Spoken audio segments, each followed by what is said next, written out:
All right, everybody, I am following up with more information, like I said I would. So again, I'm Philomena Wright. Thank you guys for joining my channel, Feeling All Right. Let me see, I said I was gonna go way back, so let's get on it. I am the daughter of Italian immigrants, so I'm a first generation American. And my parents literally got off the boat in New York, which is where I was born. And my I have an older brother and a younger brother, and then my baby sister, we had already relocated to Texas. So she was born in Texas, in the Austin area. So that's where I grew up, and I spent most of my childhood. So being in Texas, when my brothers and I were little, and I was a massive tomboy. I was out there running around with them, jumping off of roofs and climbing trees and just doing all the things. Anyways, playing football with my brothers and their friends. My little sister has Down syndrome. So when she was younger, she didn't really get to go do all that stuff. She had some health issues and whatnot, but we always included her when she was a little bit older and able. And she was attached to my hip and she did everything with me at that time. So going back, we always had animals growing up. My mom is an animal lover. We had like ducks and geese and pigeons and peacocks and guinea hens and rabbits. And we were like in the city limit. It was crazy. All these wild animals, and people were always like, oh my gosh, it was kind of funny. My mom is not a fan of reptiles of any sort. She hates frogs, she hates snakes, she hates lizards.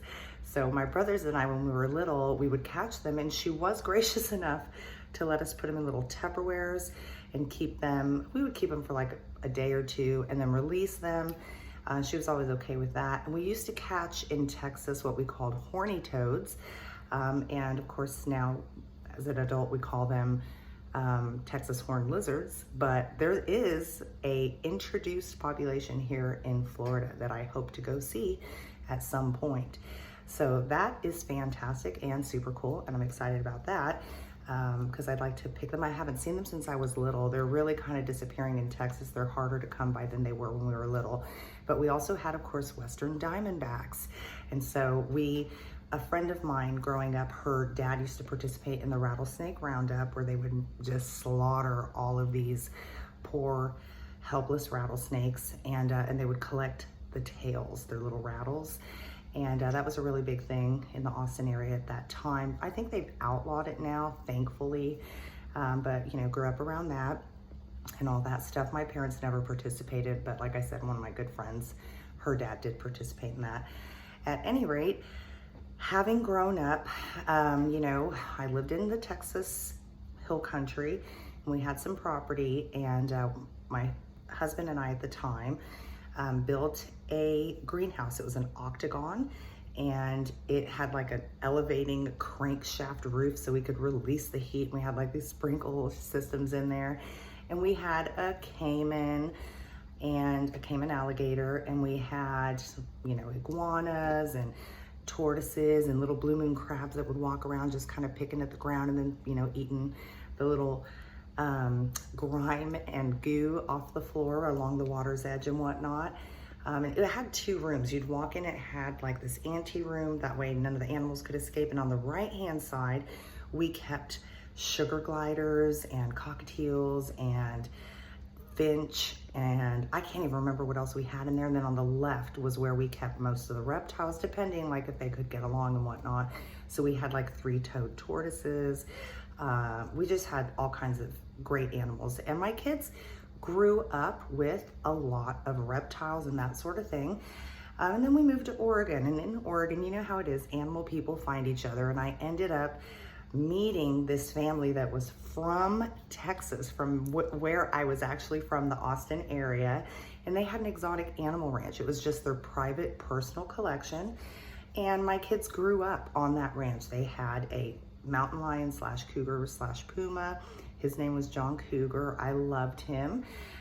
They had elk, quadrumundi, raccoon, fox, zebra, camels, and they gave him all these great names. Like they had a Bactrian camel. His name was Humperdinck, which is Prince Humperdinck from Princess Bride, but we had to say Hump twice because he was a Bactrian. They also had like a Bactrian dromedary hybrid, and his name was Enormous. And I think at that time he was the tallest camel in the US or in the world. They also had just a handful of reptiles. They had sulcata tortoises. They had an Aldabra named Ozzy. Ozzy now lives at a sanctuary in Texas. Anyway, so my kids grew up at the ranch. They also had like sheep and muntjac and just like great little animals, deer, white-tailed deer, black-tailed deer, nilgai, all kinds of like antelope type animals and things. And back to Texas we go. You know, we relocated back to Texas. My kids continued having beardies and tortoises and turtles and snakes and spiders and all kinds of stuff. And now I'm in Florida, and to this day, my girls have, my oldest lives in Vegas, and she has one of the species that is highly illegal in Texas, I'm sorry, in Florida, which is an Argentinian tegu. She has 3 beardies, 3 dogs, and a cat. My youngest daughter lives with me here, and she has 4 blood pythons. She has a dog, and oh man, she's got like geckos. I don't even know how many lizards my daughter owns. She's got such an assortment. And then my youngest has a California king, tarantulas, and a black widow named Natasha. And then I, you know, myself, I have like an Eastern king and a rat snake, and I'm like the owner of the family Chihuahua. I also have a foster cat that is now attached to me at the hip.